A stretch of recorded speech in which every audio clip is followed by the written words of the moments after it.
nous assistons dans l'est du Congo à une régression inacceptable. L'offensive en cours de la milice M23, sous sanction du Conseil de sécurité, est une guerre qui nous ramène 10 ans en arrière. Elle a des conséquences terribles pour les populations, et je pense en particulier aux centaines de milliers de personnes déplacées à qui tout manque. Et la capitale de la région, Goma, est menacée.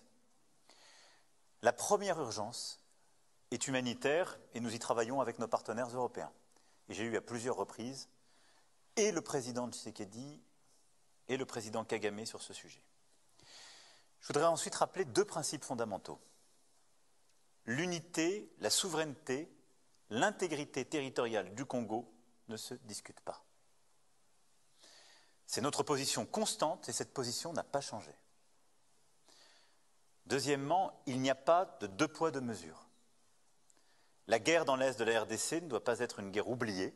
Et c'est pourquoi j'ai passé autant de temps à parler avec chacun des acteurs et surtout que notre politique est de soutenir sans relâche le cadre des discussions que le Kenya et l'Angola ont mis en place.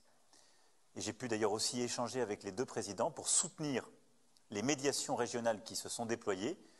Nous avons d'ailleurs soutenu le déploiement des troupes kenyanes dès qu'elles ont pu s'installer. Nous en avons été, je dirais, à l'initiative diplomatique. Et j'ai encore parlé ces derniers jours au président pour unifier les différents processus de médiation régionale. Je reste convaincu que la réponse doit être collective et c'est précisément le sens des entretiens que j'aurai aussi avec mes homologues avant de venir à Kinshasa.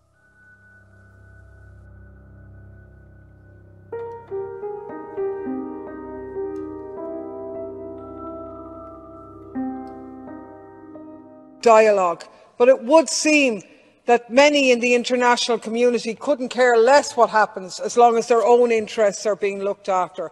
What can we expect from President Macron's forthcoming visit in March, when France is the one who's pushed the European Union to grant €20 million in support to the Rwandan military in Mozambique to protect French interests there? What can we expect from London, who organised the summit in Kigali to conclude an agreement to deport asylum seekers back to Rwanda? The truth is the curse of the DRC continues, with rich natural resources being robbed by others.